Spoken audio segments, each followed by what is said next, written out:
नमस्कार, जय हिंद सभी साथियों का एक बार फिर से स्वागत है विज़न एमपीपीएससी के यूट्यूब प्लेटफॉर्म पर। और मेरा नाम है शेखर। जैसा कि सभी जानते हैं कि संघीय कार्यपालिका यानी पिछले दो वीडियो में हमने जो है संघीय कार्यपालिका के कुछ प्रश्नों को हल किया था, जिसमें राष्ट्रपति, उपराष्ट्रपति, प्रधानमंत्री के कंप्लीट टॉपिक वाइज जो है एमसीक्यू कंप्लीट करा दिए हैं। अब जो है संसद के कुछ प्रश्नों को हल करेंगे, उसको भी हम पार्ट में करेंगे क्योंकि आप जानते हैं कि संसद भी अपने आप में एक बड़ा सा टॉपिक है और उस सभी टॉपिक को पूरे एमसीक्यू से कंप्लीट करने वाले हैं। जो भी साथी रहे उनको बता दूं कि प्लेलिस्ट बना दी है। यूनिट 2 कंप्लीट हो चुका है हमारा एमपीपीएससी प्रीलिम्स का। साथ में यूनिट 5 के अब एमसीक्यू चल ही रहे हैं। और साथ में बता दूं तो 2019 से लेके 25 तक के पीवाईक्यू यानी पेपर्स पूरे सोल्व करा चुके हैं इसी चैनल पे। तो जो भी साथी नए हैं पहले चैनल को सब्सक्राइब कर लें, साथ ही साथ उन सारे वीडियो को देख लें। भाई आपके लिए बन रहे हैं सारे वीडियो, तो आपको जिम्मेदारी से इनको देखना है ताकि आप अपने एग्जाम को बेहतर कर पाएँ। आज हम संसद के कुछ प्रश्नों को पार्ट 1 में हल करेंगे और सभी देखो ईमानदारी से आप इन सभी प्रश्नों को लगाओगे तो निश्चिंत है कि आपकी एग्ज़ाम में आएंगी ही आएंगे। साथ में अगर नहीं आए तो आप इन सब एमसीक्यू के साथ में उन प्रश्नों को जो एग्ज़ाम में आने वाले उनको अच्छे से सॉल्व कर पाएंगे। सबसे पहले मैं आपको सिलेबस दिखाऊंगा, सिलेबस को देखो और फिर अपन जो है एमसीक्यू सॉल्व करेंगे। जैसा कि सभी साथी पहले यूनिट 5 देख ही रहे हैं, है ना। मैं ऐसी उम्मीद करता हूँ कि आपने जो है सारा सिलेबस, प्रीलिम्स का सारा सिलेबस अच्छे से रट लिया होगा।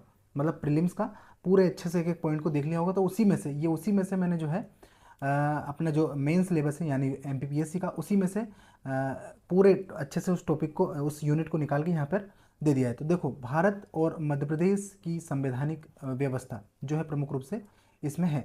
अब अपन ने इसमें क्या क्या टॉपिक पूरा कंप्लीट कर चुके हैं वो आपको एक बार मैं बता दूं।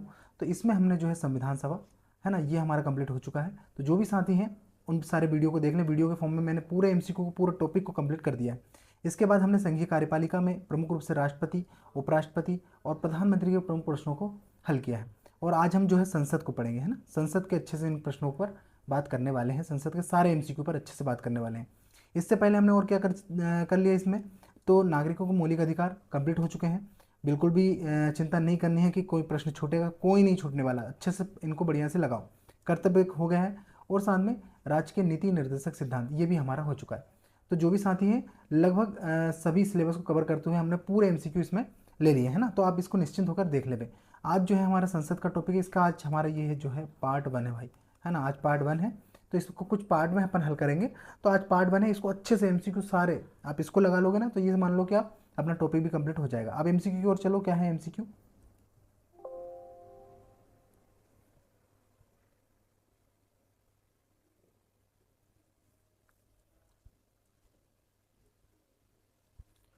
तो पहला प्रश्न आप देख रहे होंगे। पहले प्रश्नों को पढ़ो, अच्छे से पढ़ो और उसको फिर आंसर टिक करो। प्रश्न क्या है भाई, भारत की संघीय व्यवस्था को किस नाम से जाना जाता है। ऑप्शन क्या है, लोकसभा, राज्यसभा, प्रतिनिधि सभा या फिर संसद।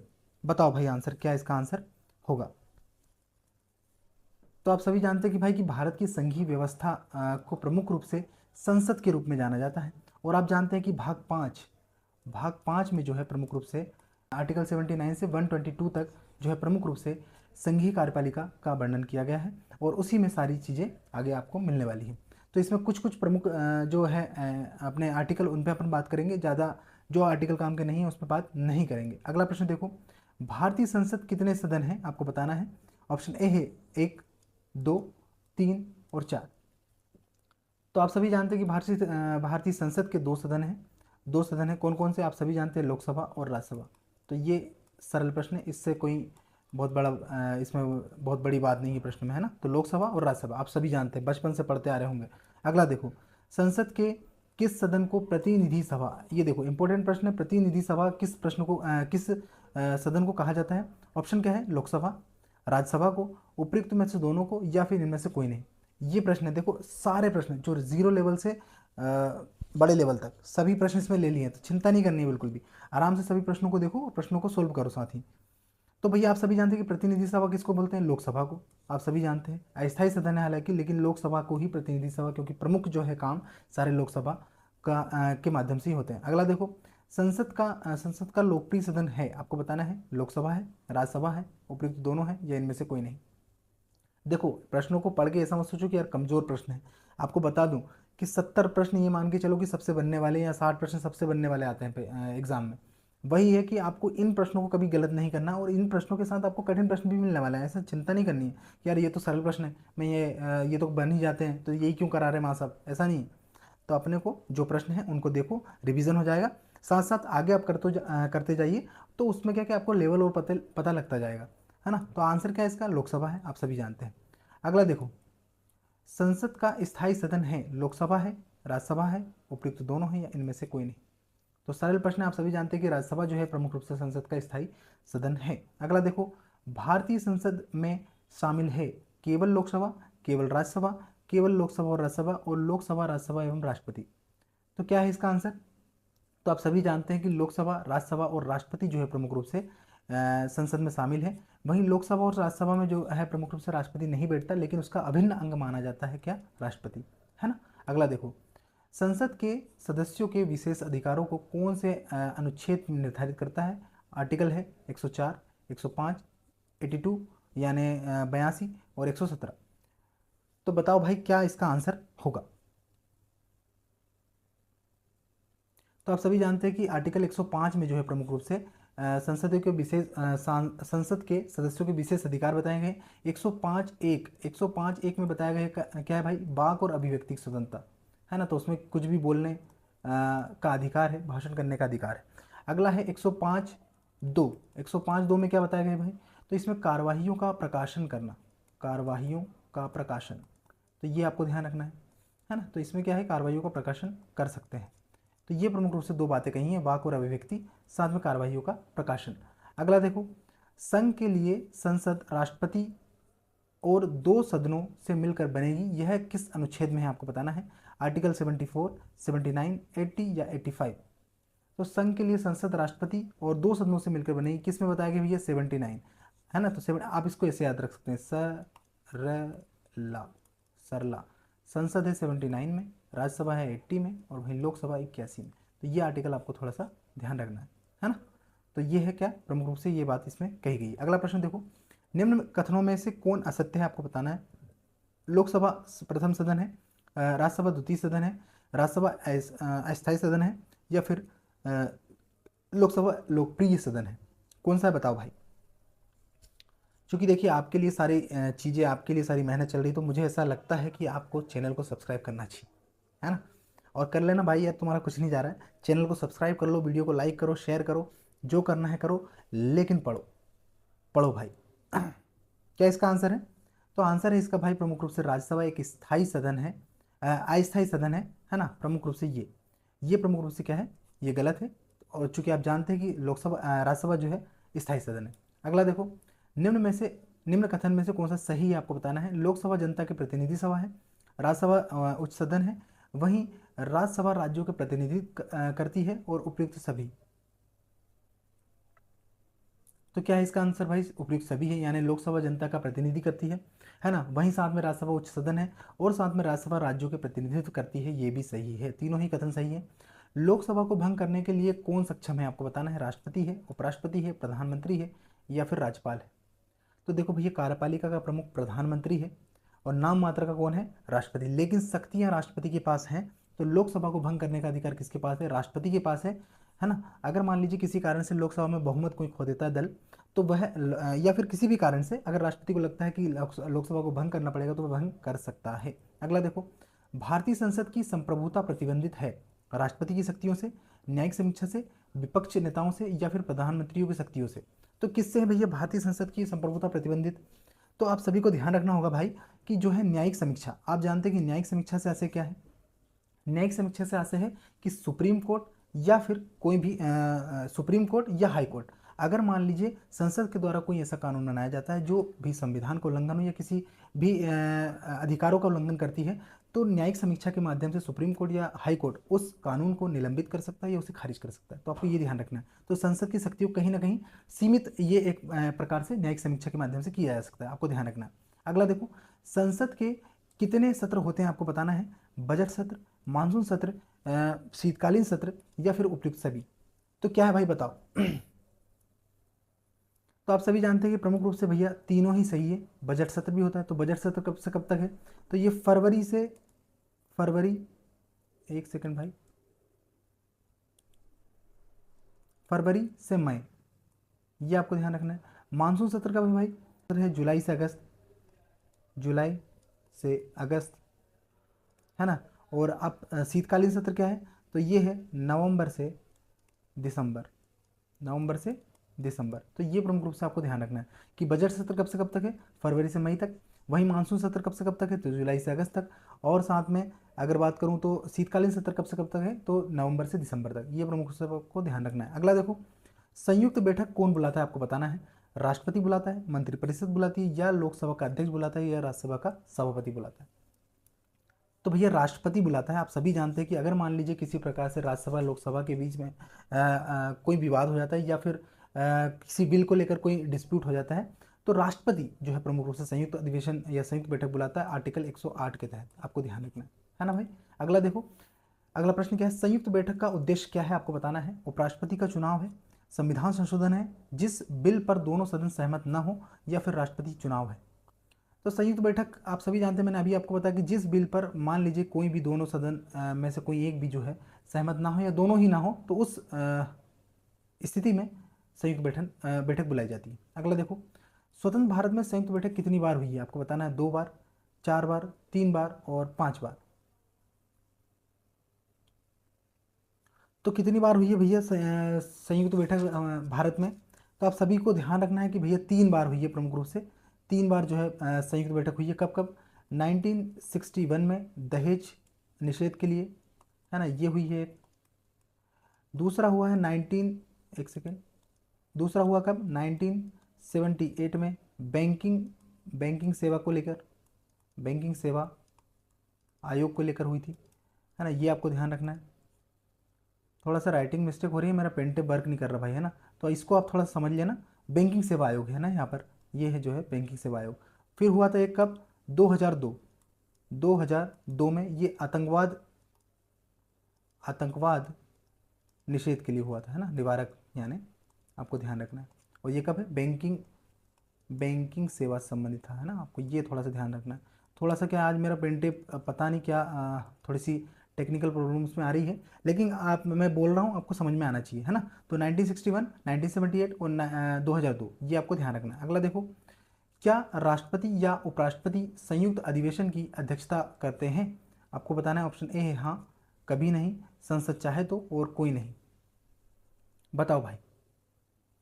तो जो है प्रमुख रूप से कभी नहीं भैया, है ना, कभी नहीं करते। क्या राष्ट्रपति या उपराष्ट्रपति संयुक्त अधिवेशन की अध्यक्षता करते हैं, तो नहीं करते, है ना, बस वो बुलाते हैं लेकिन अध्यक्षता नहीं करते। अगला देखो, संयुक्त अधिवेशन में विधेयक पारित होता है सामान्य बहुमत के कुल सदस्यों से, 2/3 बहुमत से, उपस्थिति और मतदान करने वाले सदस्यों या सामान्य बहुमत से, या 2/3 उपस्थित सदस्य से।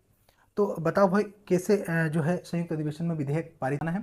तो आप सभी जानते हैं कि उपस्थिति, ऑप्शन नंबर सी, उपस्थिति और मतदान करने वाले सदस्यों के सामान्य बहुमत से जो है प्रमुख रूप से संयुक्त अधिवेशन पारित होता है। अगला देखो, संविधान संशोधन पर मतभेद होने पर क्या होता है, लोकसभा का निर्णय, लोकसभा निर्णय, राज्यसभा निर्णय, संयुक्त अधिवेशन, या फिर प्रस्ताव गिर जाएगा। अगर मान लीजिए संविधान संशोधन पर कोई मतभेद होता है, कोई भी किसी भी तरीके का, मान लीजिए लोकसभा से पारित हो गया, राज्यसभा में निलंबित हो गया, या फिर राज्यसभा से पारित होकर लोकसभा में हो जाता है, तो अगर इस प्रकार से कोई बात होती है, तो भैया प्रस्ताव क्या होगा, गिर जाएगा, यानी प्रस्ताव खारिज हो जाएगा, है ना। तो ये आपको ध्यान रखना है, क्योंकि यहाँ संविधान संशोधन पर, है ना, विशेष तौर पर। अगला देखो, संसद की कार्यवाही का प्रथम विषय होता है शून्यकाल, प्रश्नकाल, ध्यान आकर्षण और स्थगन प्रस्ताव। तो आप सभी जानते हैं कि प्रश्नकाल जो है प्रमुख रूप से संसद की प्रथम कार्यवाही का प्रथम विषय होता है, और कब से कब तक, 11 से 12 बजे के बीच, है ना। तो ये 11 से 12 1 घंटे का, वहीं फिर शून्यकाल लगता है कब से, 12 से 1। तो ये आपको ध्यान रखना है। तो ये टाइम आपको ध्यान रखना, 11 से 12 यानी प्रश्नकाल, वही शून्यकाल कब से, 12 से 1 बजे तक। अगला देखो, कौन सी प्रथा भारत की देन है, आपको बताना है। शून्यकाल है, कटौती प्रस्ताव है, स्थगन प्रस्ताव है, या फिर गिलोटिन। तो इन सब पर भैया जो प्रमुख रूप से है निम्न में से, तो आप सभी जानते हैं कि शून्यकाल जो है, शून्यकाल भारत की देन है, और कब से कब तक, 12 से 1। ये आपको ध्यान रखना है। अगला देखो, सदस्यता समाप्त यदि अनुपस्थित रहें, मान लीजिए कि जो है सदस्य अगर अनुपस्थित रहेंगे, तो किस स्थिति में, 60 दिन में, 90 दिन में, 120 दिन में, या फिर 150 दिन में। अगर मान लीजिए किसी संसद में किसी भी सदस्य अनुपस्थित रहता है, तो कब तक, आप सभी को ध्यान रखना, 60 दिन के अंदर। अगर 60 दिन में 60 दिन अनुपस्थित रहते हैं, तो उनकी सदस्यता खारिज की जा सकती है। अगला देखो, वर्ष में संसद की बैठक कम से कम कितनी बार होनी चाहिए आपको बताना है, 1 बार, 2 बार, 3 बार या फिर 4 बार। तो बताओ भाई। तो आप सभी जानते हैं कि 2 बार भैया, 2 बार जो है प्रमुख रूप से संसद की बैठक होनी चाहिए, ये कंपलसरी है, कम से कम, अधिक बार हो सकती है। और किस विधेयक को दोनों सदनों से विशेष बहुमत चाहिए, किस विधेयक को विशेष बहुमत चाहिए दोनों सदनों से? तो साधारण विधेयक है, धन विधेयक है, वित्त विधेयक है, या फिर संविधान संशोधन विधेयक है। तो बताओ भाई कि किस विधेयक को दोनों सदनों से विशेष बहुमत की आवश्यकता होती है? तो आप सभी जानते हैं, अगर मान लीजिए संविधान संशोधन विधेयक होगा तो वो प्रमुख रूप से विशेष बहुमत से ही पारित होगा। मैंने आपको अभी पिछले प्रश्न में बताया भी है कि अगर मान लीजिए लोकसभा या राज्यसभा के बीच में किसी भी संविधान संशोधन संबंधित अगर कोई भी प्रस्ताव या किसी एक सदन से पारित नहीं होता तो वो खारिज हो जाएगा, प्रस्ताव निरस्त किया जाएगा। अगला देखो, सांसदों के वेतन का निर्णय कौन करता है आपको बताना है। संसद करती है, मंत्रिपरिषद करती है, राष्ट्रपति करते हैं, या फिर लोकसभा के अध्यक्ष करते हैं। तो कौन करता है सांसदों के वेतन का निर्णय, ये बताओ भाई।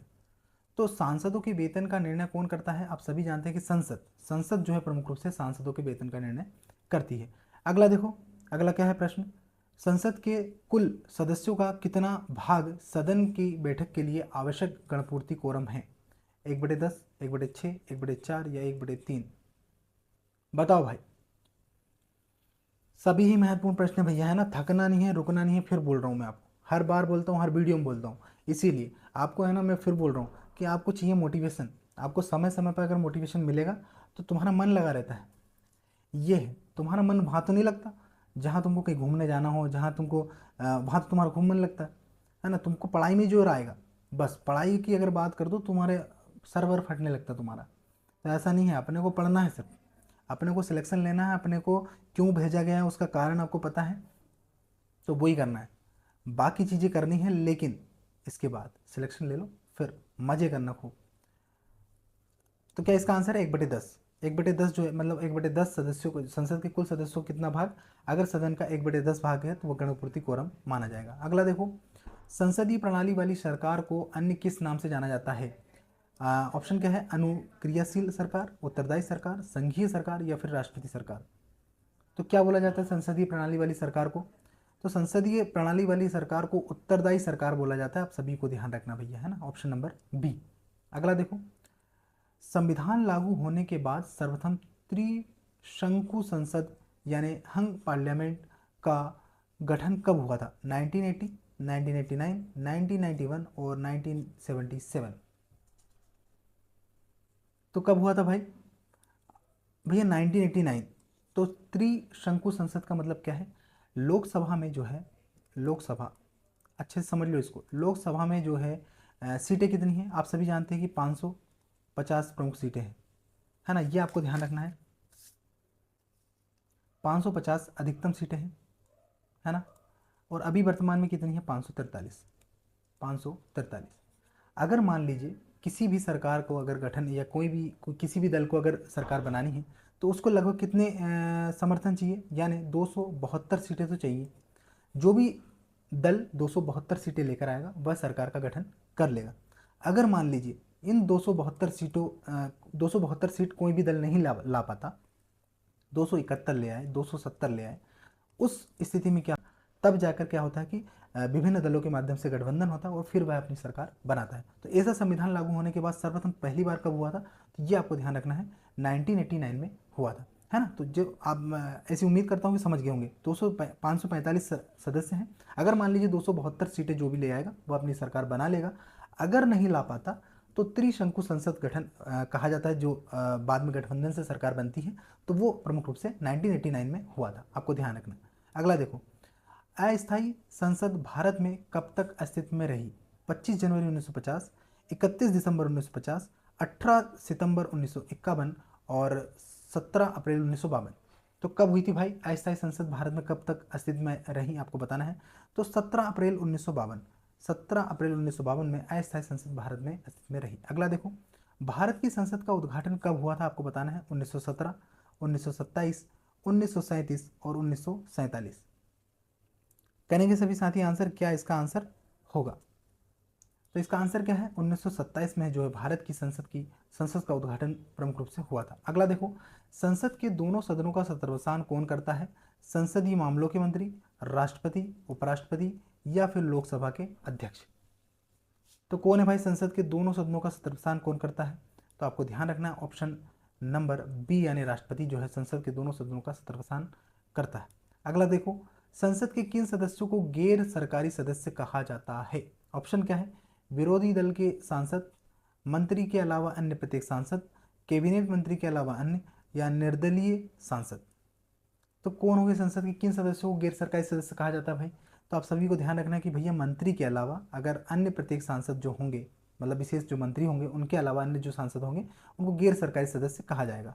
अगला देखो, सांसद अपने क्षेत्र के विकास हेतु MPLADS के अंतर्गत कितनी धनराशि खर्च कर सकता है? मतलब ये है कि कोई भी सांसद अपने जो लोकल एरिया क्षेत्र हैं या कोई से भी अपना जो जहाँ पर वो काम करे उस क्षेत्र में कितने विकास के लिए कितनी धनराशि खर्च कर सकता है आपको बताना है।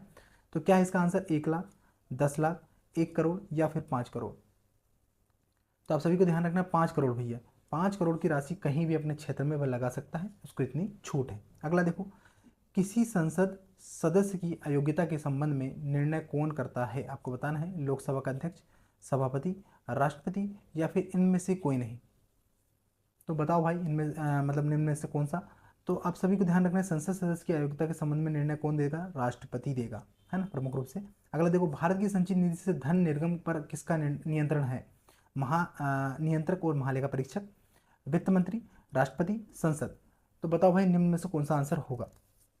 तो आप सभी को ध्यान रखना भैया, अगर किसी विशेष परिस्थिति में संचित निधि से धन निकालना होगा तो संसद क्या है कि जो है कोई बिल पारित करेगी, उस पर फिर जो है मतदान होगा, उसके बाद अपन उसमें से संचित निधि से धन निकाल सकते हैं।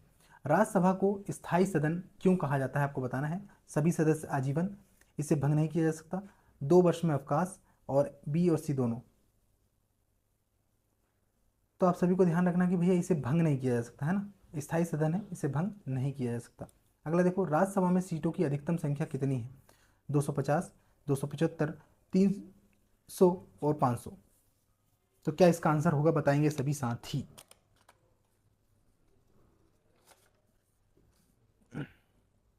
तो क्या है इसका आंसर भाई? सभी जानते हैं 250। 250 जो है प्रमुख रूप से इसमें सीटें हैं, वहीं अभी वर्तमान 245 है। और आर्टिकल कौन सा है? आर्टिकल ध्यान रखना है सभी को 80, आर्टिकल 80 में राज्यसभा की बात कही है। अगला देखो, और बता दूं इसमें थोड़ा सा कि इसमें से प्रमुख रूप से 233 सदस्य जो हैं, 233 सदस्य निर्वाचित होते हैं, है ना, वहीं 12 सदस्य मनोनीत होते हैं। 12 सदस्य क्या है? मनोनीत। और कौन करता है भाई? राष्ट्रपति। विज्ञान, कला या समाज सेवा? विज्ञान, दिखाई देता हूँ मैं आपको, विज्ञान, कला और समाज सेवा। समाज सेवा के क्षेत्र में अगर कोई भी विशेष काम करता है तो उनको जो है प्रमुख रूप से राष्ट्रपति राज्यसभा में मनोनीत कर सकता है ना। अगला देखो, वर्तमान में राज्यसभा के प्रभावी सदस्य संख्या कितनी है? 238 है, 245 है, 250 है या फिर 252 है? कितनी भाई? तो वर्तमान में राज्यसभा के प्रभावी सदस्य संख्या कितनी है? अभी सभी को पता है 245, अभी बताया मैंने आपको। अगला देखो, राज्यसभा के लिए राष्ट्रपति द्वारा कितने सदस्य नामित किए जाते हैं? तो 12 सदस्य। सरल प्रश्न मैंने अभी बताया आपको। अगला देखो, राज्यसभा में प्रतिनिधि होता है राज्यों का, संघ शासित क्षेत्रों का, दोनों का या फिर किसी का भी नहीं? तो राज्यसभा में प्रतिनिधित्व होता है किसका? तो दोनों का भैया।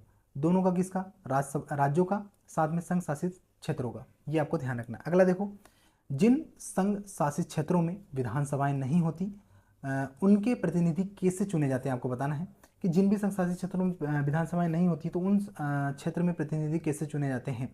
तो विशेष निर्वाचन मंडल से, उपराज्यपाल मनोनीत करता है, प्रत्यक्ष चुनाव से, या फिर कोई नहीं? करेंगे सभी साथी। तो इसका आंसर क्या है? विशेष निर्वाचक मंडल के माध्यम से, है ना। अगर मान लीजिए विधानसभाएं नहीं होती है तो उसे विशेष निर्वाचक मंडल के माध्यम से प्रतिनिधि चुनते हैं। अगला देखो, राज्यसभा में सदस्यों का निर्वाचन किस पद्धति से होता है? संचय मत, सापेक्ष मत, सभी विधायक या फिर अनुपातिक प्रतिनिधित्व, एकल संक्रमणीय मत? क्या होगा आंसर? तो आंसर सभी जानते हैं कि अनुपातिक प्रतिनिधित्व एकल संक्रमणीय मत के आधार पर प्रमुख रूप से जो है राज्यसभा में सदस्यों का निर्वाचन होता है। राज्यसभा के लिए राज्यों के प्रतिनिधियों का चुनाव कौन करता है? विधानसभा के निर्वाचित सदस्य, विधानसभा के सभी सदस्य विधानमंडल सदस्य या फिर निर्वाचक मंडल। तो कौन करता है राज्यसभा के लिए राज्यों के प्रतिनिधियों का चुनाव? तो आप सभी को ध्यान रखना, विधानसभा के जो है निर्वाचित सदस्य जो है प्रमुख रूप से राज्यसभा के लिए राज्यों के प्रतिनिधियों का चुनाव करता है। अगला देखो, राज्यसभा में राज्यों का प्रतिनिधित्व किस पर निर्भर करता है? क्षेत्रफल पर, जनसंख्या पर, दोनों पर, या कोई नहीं? तो आप सभी को ध्यान रखना भैया, जनता, जनसंख्या, जनसंख्या जो है प्रमुख रूप से जनसंख्या पर जो है राज्यों के राज्यसभा में राज्यों के प्रतिनिधित्व पर निर्भर करता है। अगला देखो, राज्यसभा में किस राज्य के प्रतिनिधि सबसे अधिक हैं? आपको बताना है, आंध्र प्रदेश, मध्य प्रदेश, बिहार या फिर उत्तर प्रदेश। करेंगे सभी साथी आंसर, क्या इसका आंसर होगा? और देखो, सभी प्रश्न जो है आपके लिए हैं, महत्वपूर्ण प्रश्न है, ऐसे में आपको मानना है। साथ में मानना क्यों है? क्योंकि आप पैटर्न को देखो, पीवाईक्यू को देखो और उसके आधार पर तय करो कि क्या सही है क्या गलत है ना। तो आप बस वही है, क्योंकि आपको विश्वास तो करना ही पड़ेगा, है ना। विश्वास नहीं करोगे तो आप जज भी नहीं कर पाओगे। तो विश्वास करो और अपने को अपनी एग्जाम को लेकर सीरियस हो जाना है। तो साथ में एनएमसीक्यू को लगाओ, पीवाईक्यू लगाओ, जो सारे वीडियो में बना रहा हूँ उन सभी प्रश्नों को अच्छे से लगाओ। तो क्या है इसका आंसर? तो राज्यसभा में राज्यों की प्रतिनिधित्व सबसे अधिक किसमें है भैया? तो आप सभी को ध्यान रखना, उत्तर प्रदेश, यूपी में 31 है ना। और एमपी में कितना है ये भी ध्यान रख लो, एमपी में 11, ये आपको ध्यान रखना। अगला देखो, एमपी में राज्यसभा के लिए कितने सदस्य चुने जाते हैं? तो अभी मैंने बताया, उसको प्रश्न के रूप में दे दिया, 11 है। अगला देखो, राज्यसभा में प्रतिनिधित्व किस अनुसूची द्वारा निर्धारित होता है? दूसरी, तीसरी, चौथी या फिर पांचवी?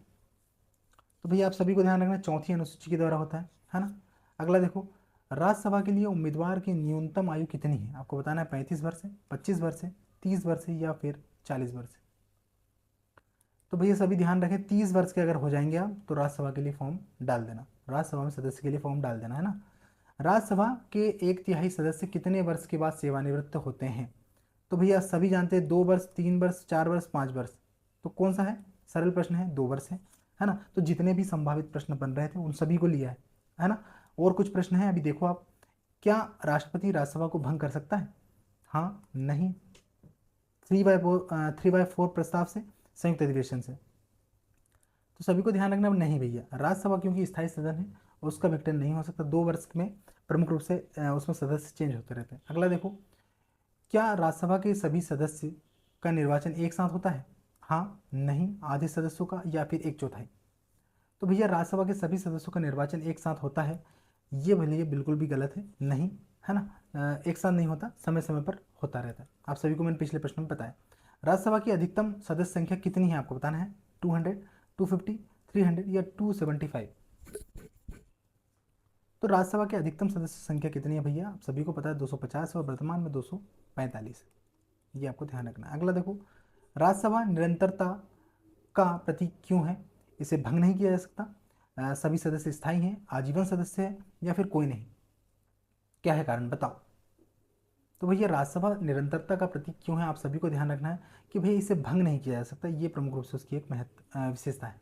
अगला देखो, सभी भैया फास्ट कर रहे हैं, कारण मैं आपको हर बार बताता हूँ, अपने को अपनी एग्जाम को पॉइंट में रख के बात करनी है, इधर उधर की फालतू बात नहीं करेंगे, लेकिन अपनी एग्जाम हो जान दो अच्छे से, उसको हो जान दो भाई, सब्र रखो, सब बात करेंगे। राज्यसभा के 2/3 सदस्य प्रत्येक कितने वर्ष में पद मुक्त होते हैं? भैया देखो, पद नियुक्त होते हैं, पद मुक्त होते हैं 2 वर्ष, सभी को पता है ना। अगला प्रश्न देखो, राज्यसभा में सीटों का आवंटन किस अनुसूची के द्वारा होता है?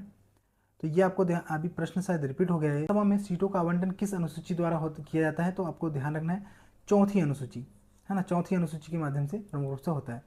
राज्यसभा को भंग करने का अधिकार किसे आपको बताना है? राष्ट्रपति को है, उपराष्ट्रपति को है, सुप्रीम कोर्ट को है, इनमें से कोई नहीं। तो आप सभी जानते हैं कोई नहीं कर सकता भैया, स्थायी सदन है राज्यसभा, तो उसको कोई भी विघटित नहीं कर सकता। किस सदन में अध्यक्ष उस सदन का सदस्य नहीं होता? लोकसभा, राज्यसभा, विधानसभा या फिर विधान परिषद? तो किस सदन में अध्यक्ष उस सदन का सदस्य नहीं होता? तो राज्यसभा, ये आपको ध्यान रखना है। अगला देखो, राज्यसभा के सभापति का चुनाव कौन करता है? राज्यसभा सदस्य, लोकसभा सदस्य, लोकसभा व राज्यसभा का सदस्य या फिर राष्ट्रपति? तो कौन करता है भाई? तो ये प्रमुख रूप से लोकसभा और राज्यसभा का सदस्य करते हैं, आपको ध्यान रखना है। अगला देखो, राज्यसभा का पदेन सभापति कौन होता है? राष्ट्रपति होता है, प्रधानमंत्री होता है, उपराष्ट्रपति होता है या फिर लोकसभा का अध्यक्ष होता है? तो कौन होता है भाई? तो राज्यसभा का पदेन सभापति होता है कौन? उपराष्ट्रपति, ये आपको प्रमुख रूप से ध्यान रखना है। अगला देखो, राज्यसभा के सभापति की अनुपस्थिति में कार्य संचालन कौन करता है? लोकसभा का अध्यक्ष करेगा, उपसभापति करेगा, प्रधानमंत्री करेगा या फिर गृह मंत्री करेगा? कौन करेगा भाई? तो आप सभी को ध्यान रखना है, उपसभापति प्रमुख रूप से जो है राज्यसभा के सभापति की अनुपस्थिति में जो है कार्य का संचालन करेगा। तो ये थे अपने 60 प्रश्न, है ना। मैं मानता हूँ कि अपनी जो एक वीडियो है स्पीड में चली है, ज़्यादा हमने इधर उधर की बात नहीं की है, लेकिन कारण वही, आपको अगर 60 प्रश्न मिले हैं, उन 60 प्रश्नों का निचोड़ है एग्ज़ाम, है ना। तो इन्हीं एग्ज़ाम से, इसी MCQ से जो है आपको एग्ज़ाम में प्रश्न बनने वाले हैं। तो वही है कि अपन छोटी छोटी क्लासेस में भले ही इसको कंप्लीट कर रहे हैं, लेकिन आपको वही है, कंटेंट आपको जो मिल रहा है वो बेहतर है, आपकी एग्ज़ाम ओरिएंटेड है, तो आपको विश्वास करके इनको पढ़ना है। और कैसा लगा वीडियो कमेंट में बताना है। ये पार्ट 1 था, और प्रश्न इसके आने वाले हैं, अच्छे बेहतर प्रश्न बनाएं, चिंता ना करें, बिल्कुल भी अच्छे से पढ़ें बस। तो कैसा लगा वीडियो कमेंट में बताना है, और मिलते हैं नए वीडियो में नए टॉपिक के साथ, मतलब नए टॉपिक क्या, संसद की कुछ जो शेष प्रश्न है उसको भी हल करेंगे। तो अपने माता पिता का ध्यान रखें, अपना ध्यान रखें और बने रहिए इस चैनल के साथ। जय हिंद, जय भारत।